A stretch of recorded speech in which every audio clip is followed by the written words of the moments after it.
Today I want to take a look back at what I believe to be one of the healthiest depictions of masculinity ever put on screen.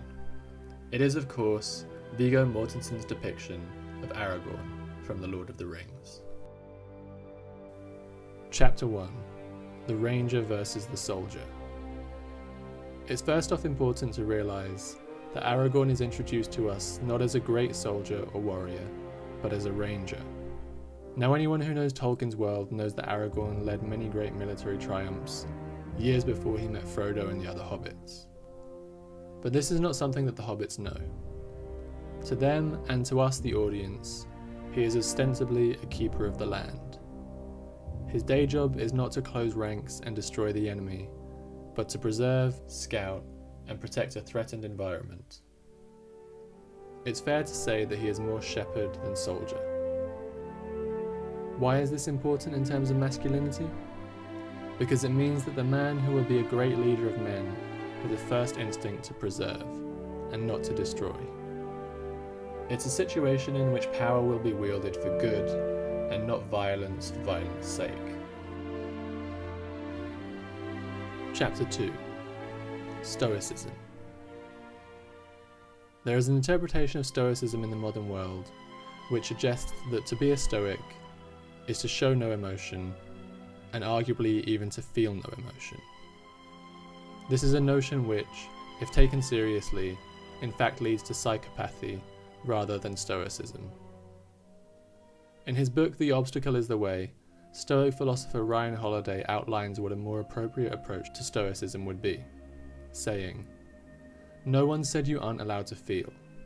Take a moment to cry if necessary. Cast aside false masculinity.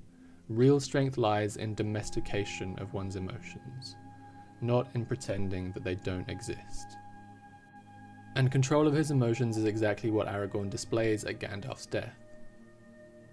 As we can see, other than Frodo, Aragorn is the one who takes the longest moment in the initial aftermath to process what has happened. He is the one who is most struck by it emotionally. But following this, upon recognising the danger that is present, he is also the first to encourage the hobbits to their feet. Legolas, get them out.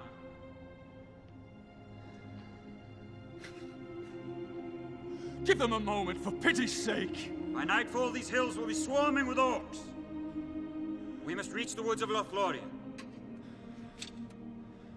Come, Boromir, Legolas, Gimli, get them out. On your feet, sir. He takes a moment to feel, but doesn't let emotion get in the way of making a vital call. Chapter 3: Humility and Courage. It's often said that courage is not a lack of fear, but acting in spite of it. Again, the modern interpretation of Stoicism would have us believe that fear is something men ought not to feel. But Aragorn constantly recognises his shortcomings. He is full of humility, such as when he signals to Arwen that he doesn't know if he can take the place of the king. Why do you fear the past? You are Isildur's heir, not Isildur himself. You are not bound to his fate. The same blood flows in my veins. Same weakness. Indeed, as a man raised by elves, he is surrounded by a race that is immortal and has skills that are beyond the capabilities of most men. And yet, in spite of this fear, he pushes through. He knows that if he does not stand up, no other man will. Although it's a long journey to power, he ultimately seizes his birthright and lives the life that belongs to him. Chapter 4: Language. There's an absurd notion in modern culture that men who are interested in poetry and literature are lacking in masculinity. Like modern interpretations of Stoicism, this stems from a belief that poetry, language, and song are so heavily intertwined with exploring one's emotions, and that doing this is an emasculine thing to do. Aragorn, however, turns this notion on its head. He speaks several languages, He is articulate and able to defend his actions effectively, and he engages with his emotions rather than hiding from them, as he demonstrates in his love of song and poetry.